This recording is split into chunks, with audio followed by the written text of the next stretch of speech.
Paulo, o apóstolo da fé e da coragem. Capítulo 24. A viagem e o naufrágio. Mas já agora vos aconselho bom ânimo, porque nenhuma vida se perderá de entre vós, mas somente o navio. Porque esta mesma noite, um anjo de Deus, de quem eu sou e a quem sirvo, esteve comigo dizendo: Paulo, não temas, é preciso que compareças perante César, e eis que Deus, por sua graça, te deu todos quantos navegam contigo. Atos 27, de 22 a 24. Quando foi decidido que navegássemos para a Itália, entregaram Paulo e alguns outros presos a um centurião chamado Júlio, da corte imperial. Embarcando num navio adramitino, que estava de partida para costear a Ásia, fizemo-nos ao mar indo conosco Aristarco, macedônio de Tessalônica. Adramítio estava situado na costa ocidental da província da Ásia, portanto o navio que para lá rumara não viajaria para Roma. Nesse navio era possível fazer apenas um trecho da viagem. Mas em algum dos pontos maiores em que a embarcação tocasse, era provável que eles encontrassem um navio no qual pudessem embarcar para Roma. No primeiro século da era cristã, as viagens por mar, bem como por terra, encontravam muito mais dificuldades do que no tempo presente. As artes de construção naval e navegação não eram tão desenvolvidas como agora. Os marinheiros faziam sua rota pelo sol e as estrelas, e quando estes não apareciam e havia indícios de tempestade, eles temiam aventurar-se ao alto mar. A estação do ano em que a navegação era segura já estava muito avançada, antes de o apóstolo partir de Cesareia, e se aproximava rapidamente o tempo em que as viagens por mar estariam encerradas para o ano. Cada dia de tardança aumentava o perigo da viagem. Mas a viagem, que seria difícil e perigosa para o viajante comum, seria duplamente probante para o apóstolo como prisioneiro. Os soldados romanos eram considerados responsáveis pela segurança dos seus prisioneiros, e se algum deles escapasse, os soldados teriam que pagar com a própria vida por isso. Isto havia levado ao costume de acorrentarem os prisioneiros pelo seu pulso esquerdo ao pulso esquerdo dos soldados. Assim, além de o apóstolo não poder ter nenhuma liberdade de movimento, era colocado em próxima e constante ligação com homens do mais incompatível e repulsivo caráter. Homens que eram não apenas mal educados e grosseiros, mas que, devido à desmoralizadora influência de seu ambiente, haviam se tornado brutais e degradados. Este costume, porém, era menos rigidamente observado a bordo do que quando os prisioneiros estavam em terra firme. Uma circunstância suavizou grandemente as agruras da sorte de Paulo. Foi-lhe permitido usufruir da companhia de seus irmãos, Lucas e Aristarco. Em sua carta aos Colossenses, ele fala do último como prisioneiro comigo. Mas foi um ato de escolha por causa de sua afeição a Paulo que Aristarco partilhou de sua posição, a fim de poder confortá-lo em suas aflições. A viagem começou favoravelmente. No dia seguinte, após a partida, lançaram âncora no porto de Sidom. Ali o centurião Júlio, que ouvira o discurso do apóstolo perante Agripa e que tinha sido favoravelmente disposto para com ele, tratando Paulo com humanidade e sendo informado de que havia cristãos no local, permitiu-lhe ir ver os amigos e obter assistência. O favor foi altamente apreciado pelo apóstolo, que estava com a saúde debilitada e apenas escassamente provido de assistência ou conforto para a longa viagem. Sua breve estada em Sidom foi como um oásis em seu melancólico e enfadonho caminho, e demonstrou ser para ele um conforto e encorajamento durante as turbulentas semanas sobre o mar açoitado pela tempestade. Havendo deixado Sidom, o navio encontrou ventos contrários, e tendo-se desviado de uma rota direta, seu progresso foi muito lento. Em Mirra, na província de Lícia, o centurião encontrou um grande navio de Alexandria, que viajava para a costa da Itália, e para esse navio transferiu imediatamente seus prisioneiros. Mas os ventos eram ainda contrários, e o progresso do navio foi bem lento e difícil. Escreve Lucas: Navegando vagarosamente muitos dias e tendo chegado com dificuldade defronte de Cnido, não nos sendo permitido prosseguir por causa do vento contrário, navegamos sob a proteção de Creta, na altura de Salmona. Costeando-a penosamente, chegamos a um lugar chamado Bons Portos. Em Bons Portos, eles foram forçados a ficar por algum tempo, esperando ventos favoráveis. Por essa época terminava a estação judaica de navegação. Os gentios consideravam seguro viajar até uma data posterior, mas não havia nenhuma esperança de concluir a viagem antes do inverno. A única questão a ser agora decidida era se deviam permanecer onde estavam ou tentar alcançar um lugar mais favorável para invernar. O assunto foi calorosamente discutido e finalmente referido pelo centurião a Paulo, o qual conquistara o respeito tanto dos soldados como da tripulação. Sem hesitação, o apóstolo aconselhou ficarem onde estavam. Disse ele: Senhores, vejo que a viagem vai ser trabalhosa, com dano e muito prejuízo, não só da carga e do navio, mas também da nossa vida. Mas o mestre do navio que estava a bordo e a maioria dos passageiros e a tripulação não quiseram aceitar este conselho. Insistiram que o porto de Bons Portos não era senão imperfeitamente protegido dos ventos hibernais, e que a cidade, sendo tão pequena, oferecia pouca ocupação para 300 marinheiros e passageiros durante uma permanência de vários meses. O porto de Fenice, a apenas 34 milhas de distância, tinha um bem protegido ancoradouro e era, em todos os aspectos, um lugar muito mais desejável para invernar. O centurião decidiu seguir o discernimento da maioria. De comum acordo, soprando brandamente o vento sul, deixaram Bons Portos com a lisonjeira perspectiva de que dentro de algumas horas chegariam ao porto desejado. Todos agora se regozijavam de que não tivessem seguido o conselho de Paulo, mas suas esperanças estavam destinadas a ser rapidamente desapontadas. Não tinham prosseguido muito, quando um vento tempestuoso veio do sul, tal como naquela latitude frequentemente sucede, e irrompeu sobre eles com implacável fúria. Desde o primeiro momento em que o vento atingiu o navio, a embarcação entrou em condição desesperadora. Tão repentinamente surgiu o vento que os marinheiros não tiveram tempo de se preparar e tão somente tiveram de deixar o navio à mercê da tempestade. Depois de algum tempo, eles se aproximaram da pequena ilha chamada Cauda e, enquanto estavam sob seu abrigo, fizeram tudo o que estava em seu poder, preparando-se para o pior. O bote salva-vidas, seu único meio de escape no caso de o navio afundar, estava amarrado e sujeito a ser feito em pedaços a cada momento. O primeiro trabalho foi içar este bote para bordo. Isto não era fácil, porque em meio àquela tormenta era com a maior dificuldade que os marinheiros podiam realizar a mais simples tarefa.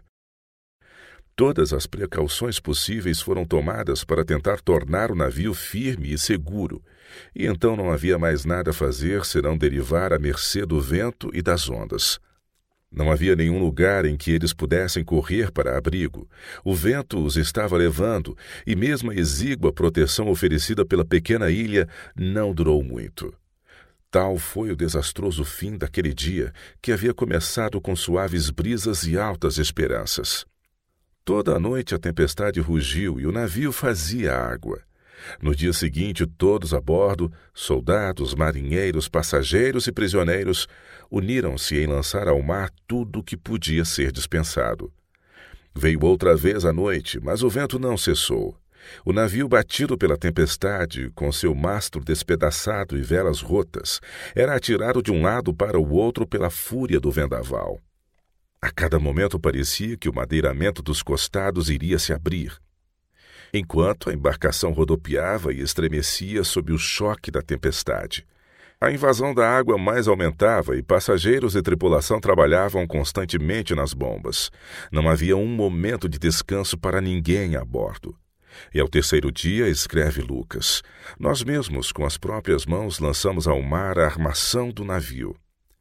E não aparecendo havia já alguns dias, nem sol, nem estrelas, caindo sobre nós grande tempestade, dissipou-se afinal toda a esperança de salvamento. Um profundo desânimo caiu sobre aquelas 300 almas, depois de flutuar 14 dias desajudados e sem esperança, sob um céu sem sol e sem estrelas. Não tinham nenhum meio de cozinhar, nenhum fogo podia ser aceso, os utensílios tinham sido arrastados para o mar. E a maior parte das provisões estava molhada e estragada. De fato, enquanto seu navio estava lutando contra a tempestade e as ondas prefiguravam a morte, ninguém desejava alimento. No meio daquele terrível cenário, o apóstolo mantinha a calma e a coragem. Não obstante estivesse ele sofrendo fisicamente mais do que todos, tinha palavras de esperança para o momento mais crítico. Uma mão auxiliadora em cada emergência. Nesse tempo de provação, Paulo agarrou-se pela fé no braço do poder infinito, apoiando seu coração em Deus, e no meio do desânimo circundante sua coragem e nobreza de alma brilharam com o mais claro fulgor.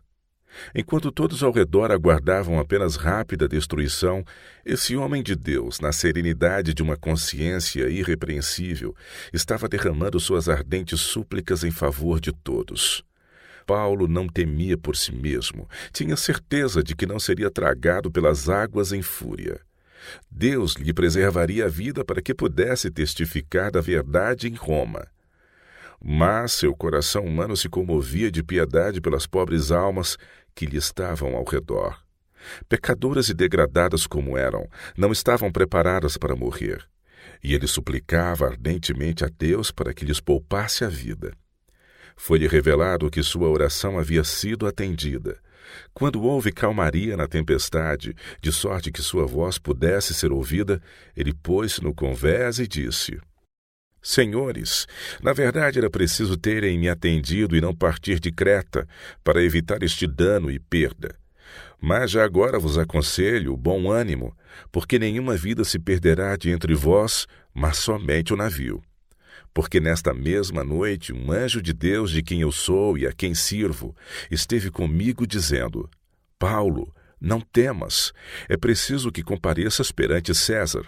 E eis que Deus, por sua graça, te deu todos quantos navegam contigo. Portanto, senhores, tende bom ânimo, pois eu confio em Deus que sucederá do modo por que me foi dito. Porém, é necessário que vamos dar a uma ilha. A essas palavras reviveu a esperança. Passageiros e tripulantes se ergueram de seu desânimo e aplicaram todo o esforço para salvar a vida. Ainda havia muito a ser feito. Tudo o que estivesse a seu alcance devia ser feito para evitar a destruição, porque Deus ajuda somente aqueles que se ajudam. Foi somente na 14ª noite de tormenta, sobre as ondas negras e encapeladas, quando no meio do ruído da tempestade, os marinheiros distinguiram o som de ondas de arrebentação e suspeitaram que estavam se aproximando de alguma terra. E lançando o prumo, acharam 20 braças. Passando um pouco mais adiante, tornando a lançar o prumo, acharam 15 braças. Eles eram agora ameaçados por um novo perigo, o de seu navio ir dar em algum rochedo. Imediatamente lançaram 4 âncoras, que era a única coisa que poderia ser feita. Ao longo de todas as restantes horas daquela noite, eles esperaram, sabendo que cada hora dessas poderia ser a última. A infiltração de água aumentava constantemente e o navio poderia afundar a qualquer momento, mesmo se as âncoras estivessem firmes. Finalmente, através da chuva e da tempestade, uma luz cinzenta incidiu sobre seus rostos pálidos e cadavéricos. Os contornos da costa tempestuosa podiam ser vagamente vistos, mas não se percebia um só sinal de terra conhecida. Os egoístas marinheiros pagãos decidiram abandonar o navio e os tripulantes e salvar-se no bote que eles tinham com tanta dificuldade içado a bordo. Simulando que podiam fazer algo mais para garantir a segurança do navio, eles soltaram o bote e começaram a baixá-lo para o mar. Tivessem eles feito isso, teriam sido despedaçados sobre as rochas, enquanto que todos a bordo teriam perecido devido à incapacidade deles de manejar o navio que estava afundando. Nesse momento, Paulo percebeu o mau intento e evitou o desastre. Com sua habitual e pronta energia e coragem, disse ele ao centurião e aos soldados: se estes não permanecerem a bordo, vós não podereis salvar-vos. A fé do apóstolo em Deus não vacilou. Ele não tinha dúvida concernente à sua própria preservação. Mas a promessa de segurança à tripulação tinha sido condicional ao seu cumprimento do dever. Os soldados, dando ouvidos às palavras de Paulo, imediatamente cortaram os cabos do batel e o deixaram cair ao mar. A hora mais crítica estava ainda diante deles, quando a habilidade, coragem e presença de espírito de todos a bordo seriam testadas. De novo, o apóstolo disse palavras de encorajamento e rogava a todos, marinheiros e passageiros, que tomassem algum alimento, dizendo: hoje é o 14º dia em que, esperando, estáis sem comer, nada tendo provado. Eu vos rogo que comais alguma coisa, porque disso depende a vossa segurança, pois nenhum de vós perderá nem mesmo um fio de cabelo. Paulo mesmo deu o exemplo. Tendo dito isto, tomando um pão, deu graças a Deus na presença de todos, e depois de o partir, começou a comer. Todos cobraram ânimo e se puseram também a comer. Aquela exausta, molhada e desanimada multidão de 276 almas, que não fosse Paulo ter-se-ia desanimado e desesperado, agora tomou novo ânimo e uniu-se ao apóstolo em sua primeira refeição em 14 dias. Depois disso, sabendo que seria impossível salvar a carga, eles aliviaram o navio, lançando ao mar o trigo com que estava carregado. A luz do dia tinha agora rompido plenamente, mas eles nada podiam ver que lhes determinasse o lugar em que estavam. Contudo, avistaram uma enseada onde havia praia. Então consultaram entre si se não podiam encalhar ali o navio. Levantando as âncoras, deixaram-no ir ao mar.